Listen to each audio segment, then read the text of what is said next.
Alright, isang mapagpalang umaga po sa bawat isa at welcome sa ating morning Berean Search. Kagabi po ay hindi tayo nakapag Berean Deep Study due to heavy rainfall and some ministry. Tayo po ay may ginampan ng tungkulin. At sa umaga pong ito ay nagpapasalamat tayo sa Diyos sapagkat nakapagpatuloy tayo. Nasa episode 6 na po tayo ng ating Berean live study. Ano po? So, sa mga sandaling panahon ay mag-uumpisa tayo. After a minute, mananalangin tayo at tayo po'y dadako na sa ating morning Berean search. Combination na po ng ating deep study para sa kagabi. Magandang umaga po sa bawat isa.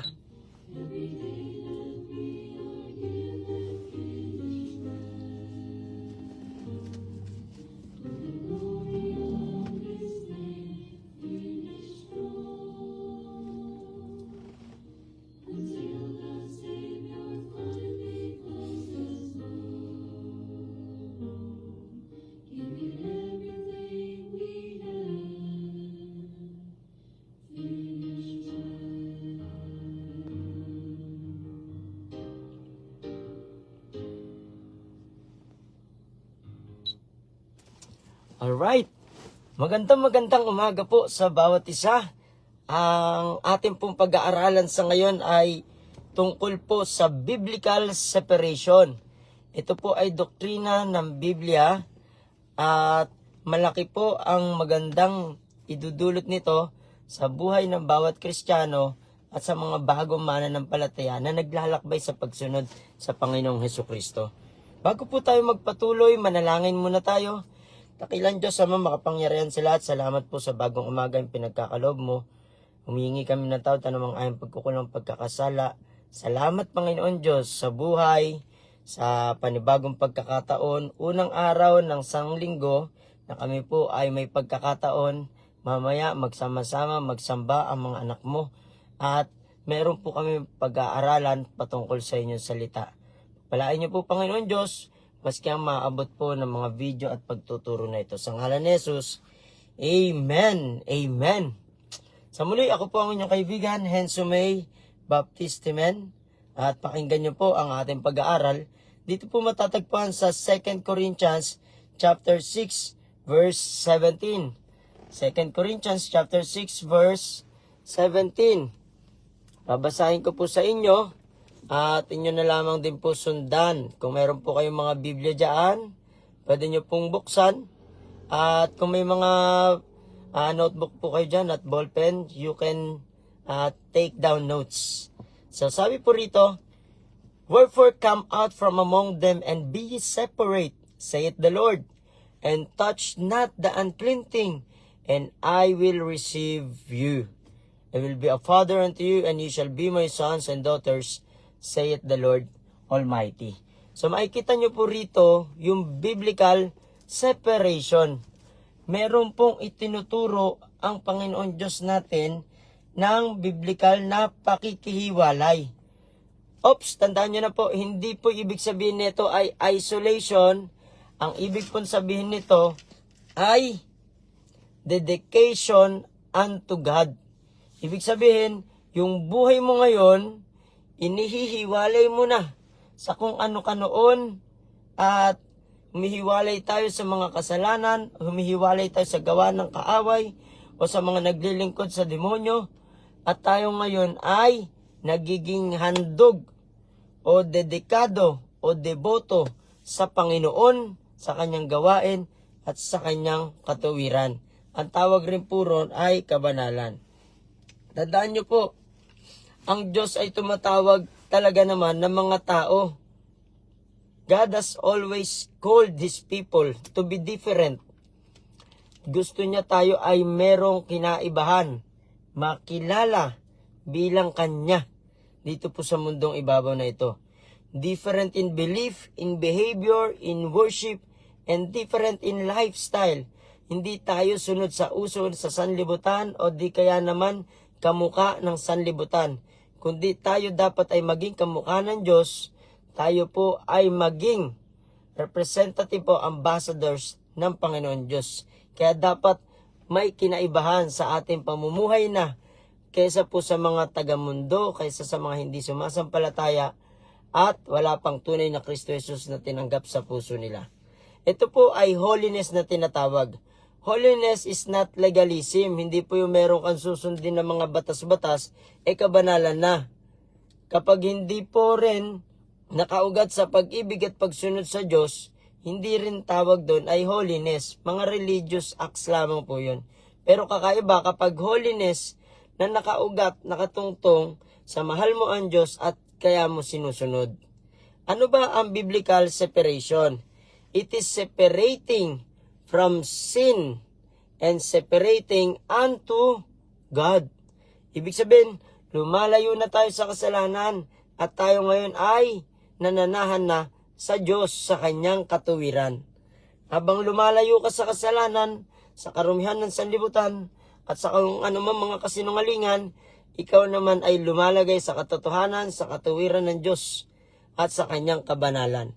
In Romans chapter 12 verse 2, ang sabi po rito, and be not conformed unto this world, but be ye transformed by the renewing of your mind.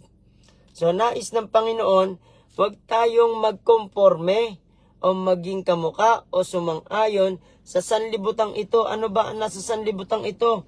Lust of the flesh, lust of the eyes, and the pride of life. Ang sistema ng sanlibutan ay para po ipagkaloob yung gusto at hilig ng iyong laman, ang pagkamakasarili, ang yabang sa sarili, o di kaya naman yung walang kakontentuhan, dissatisfaction, hindi ka na fulfilled. Yan po ang ginagawa ng sanlibutan. And the Christians is in the world, but should not become like the world. Kahit po sa simbahan, dapat hindi maging kamuka ng sistema ng sanlibutan. Kaya kakaiba po, kapag ikaw po ay Kristiyano na, kakaiba kang tao. Kasi, ang normal sa iyo ay yung pagsunod sa kalooban ng Diyos, pag-ibig sa Diyos at paglilingkod sa Kanya, na hindi na po normal sa mga hindi patunay na nakatanggap kay Kristo Jesus sa kanilang puso. Dalawang lugar kung saan kailangan natin ng biblical separation. Number 1, in doctrinal holiness. In doctrinal holiness. Yung kadalisayan sa mga doktrina. Kung ano ang turo, yun po ang dapat nating tanganan, panghawakan, at panatilihan. Ibig sabihin, nilalayuan natin yung mga maling katuruan, mga maling paniniwala na laban at lihis sa salita ng Diyos. In Titus chapter 1 verse 9, holding fast the faithful word. Holding fast the faithful word. Ang panghahawakan mo, walang iba at mahigpit mong panghahawakan ang tapat na salita ng Diyos. In Amos chapter 3 verse 3, meron pong katanungan, can two walk together except they be agreed? Kung meron kang makakasama sa buhay at magkaiba kayo ng doktrinang pinaniniwalaan, yung isa hindi nababate sa salita ng Diyos, maaaring mga nasa dyaryo ang pinaniniwalaan, kundi kaya mga nasa nobena, nasa katikismo o mga pasugo na ginawa ng tao, mga magazine, pero ikaw naman nasa Biblia na salita ng Diyos na ipinasulat niya, pwede ba kayong magkasundo sa inyong pamumuhay? Makikita po natin na hindi. Kasi ibang-iba ang doktrinang itinuturo ng mga ibang mga kasulatan kaysa sa salita ng Diyos na Biblia. Ano po? Truth matters ang ibig sabihin. Ano ba ang totoo? Doctrine matters. Mahalaga ano bang tinuturo ng doktrina ng Biblia. Kasi malaking bagay yung yung pinaniniwalaan mo, nakaka-apekto ito sa ating buhay. A church that compromises doctrine will eventually compromise holiness.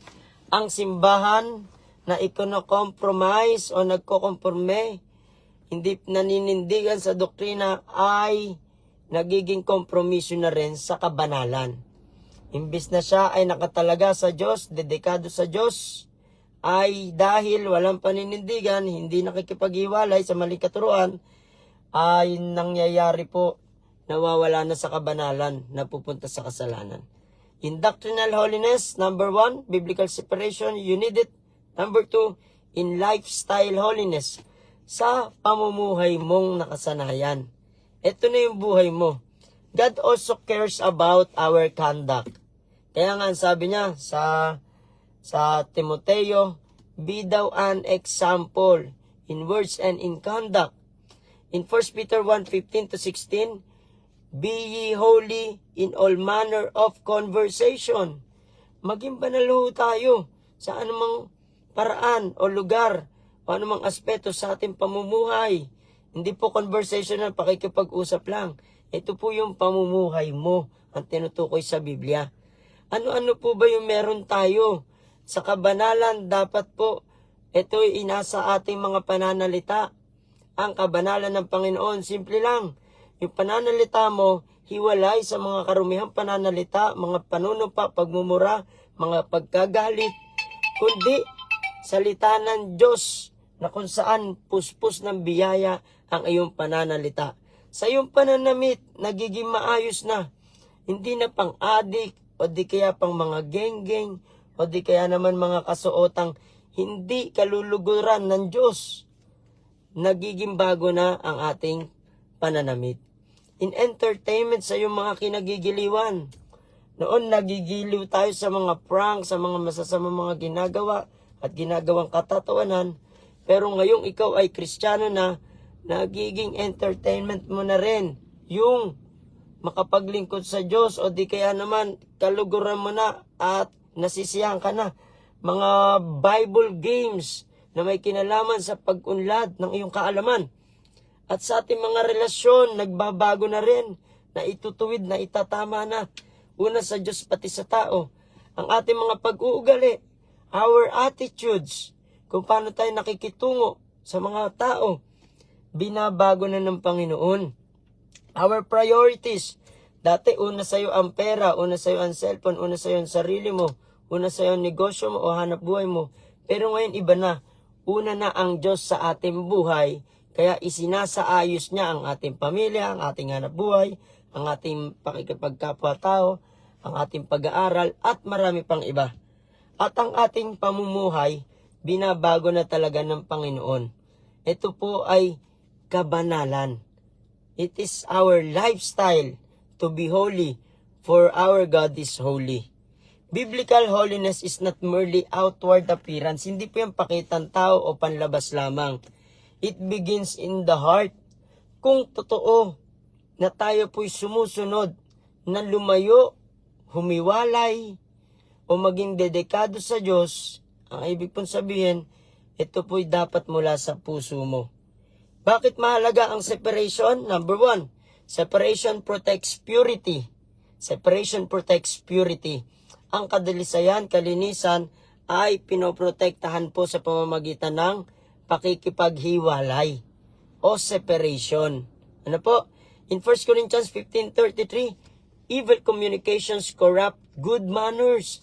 Yung masasamang pakikipag-usap o pagchat-chat o pakikipag-ugnayan, sinisira nito ang mabuting kaugalian. Kaya nga po iniiwasan natin yan. Separation preserves testimony. Number 2, separation preserves testimony. Ang pakikipaghiwalay, pinapanatili nito ang patotoong mabuti. Pag ikaw ay humihiwalay sa masasamang gawain at masasamang tao at masasamang paniniwala, napapanatili ang tinatawag natin patotoo ang ating pamumuhay. In Matthew 5:16, let your light so shine before men that they may see your good works and glorify your Father which is in heaven. So napakahalaga po na tayo humiwalay kasi po pinapanatili nito ang ating mga patotoo. At anong patotoo po yun? Good testimony. Kung bad testimony, magbago na po. Kailangan mo ng separation.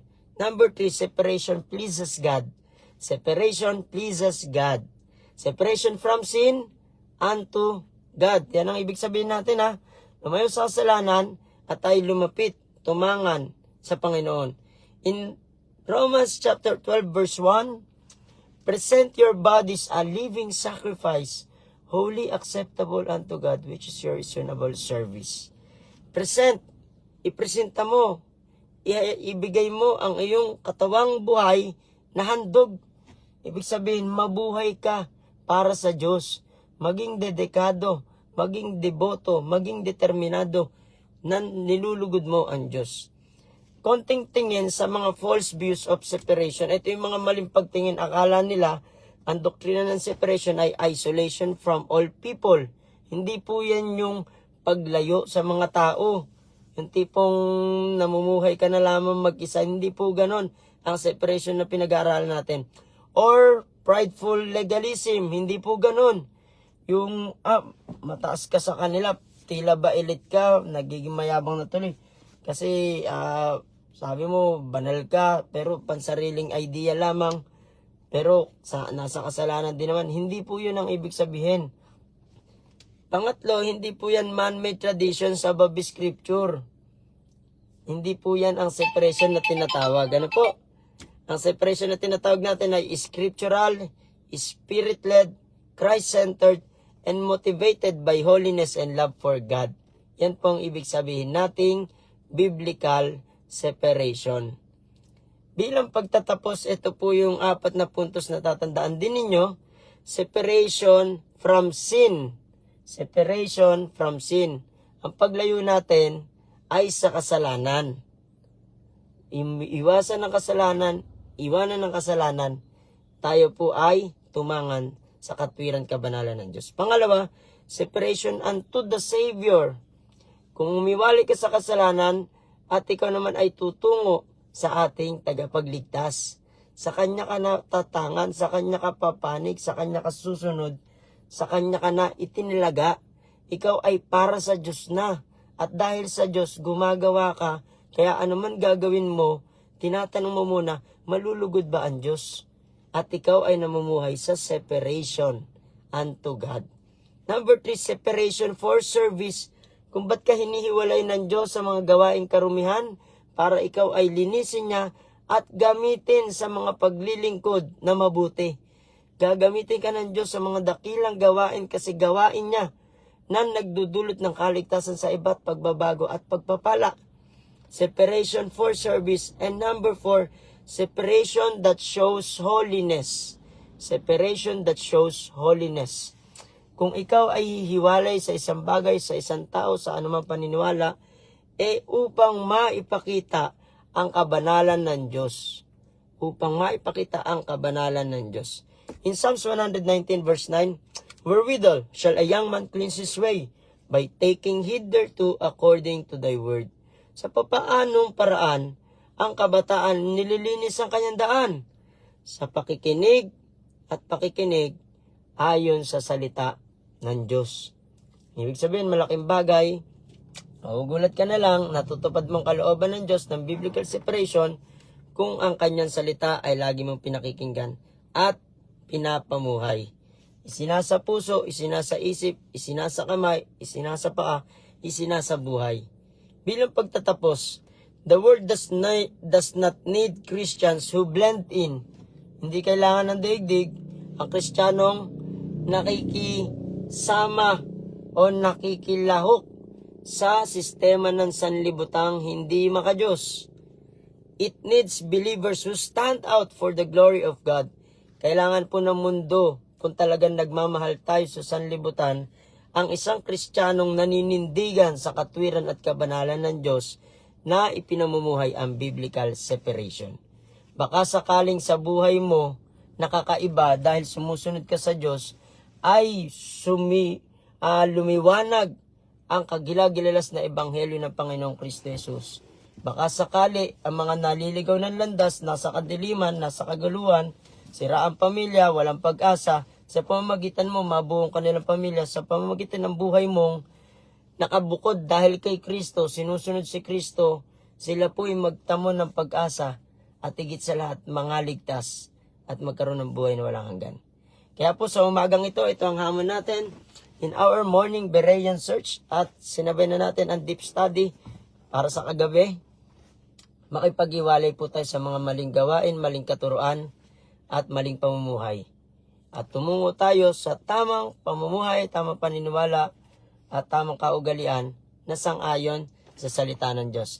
Kaya ang ating teksto po ay 2 Corinthians 6:17. Wherefore, come out from among them. Lumayo kayo sa kanila. Kaya nga po, baptist na tayo eh. Kasi, sinunod natin yung humiwalay sa kanila na nasa maling katuruan at mga maling pamumuhay.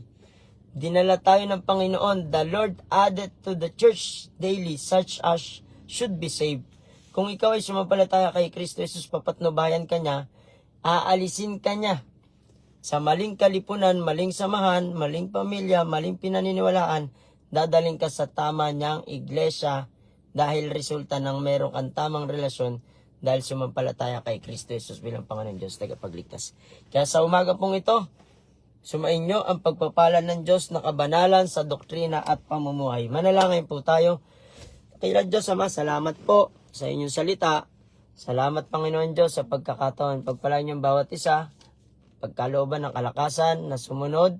Medyo mahirap ang pakikipaghiwalay kasi po ito po ay nakakapekto sa mga relasyon at maaring ikalungkot ng iba at magagawa yung hindi nakasanayan. Pero ito po ay nakalulugod sa iyo at mapoprotektahan mo ang kalinisan at magiging maganda ang aming mga patuto at makikilalang Kristiyano. Panginoon, pagpalain niyo bawat isa ng magandang kalusugan, pag-iingat, ang mga pananambahan, pagpalain mo ang church anniversary mamaya sa Galilee sa baba, pagpalain niyo po San Jose, under by Pastor Rodrigo, at i-bless niyo rin po ang aming guest speaker, Pastor Ronald Taclin. Tanggawain po namin dito sa Macabud. Palain niyo po ang bawat isa sa ngalan ni Jesus. Amen. God bless you all po. This is your friend Hensume Baptist Man. You can share, follow, comment kung meron po kayong any questions or PM me, DM me kung ito po may kinalaman lagi po sa ating mga Berean study. So maraming salamat po. God bless you all.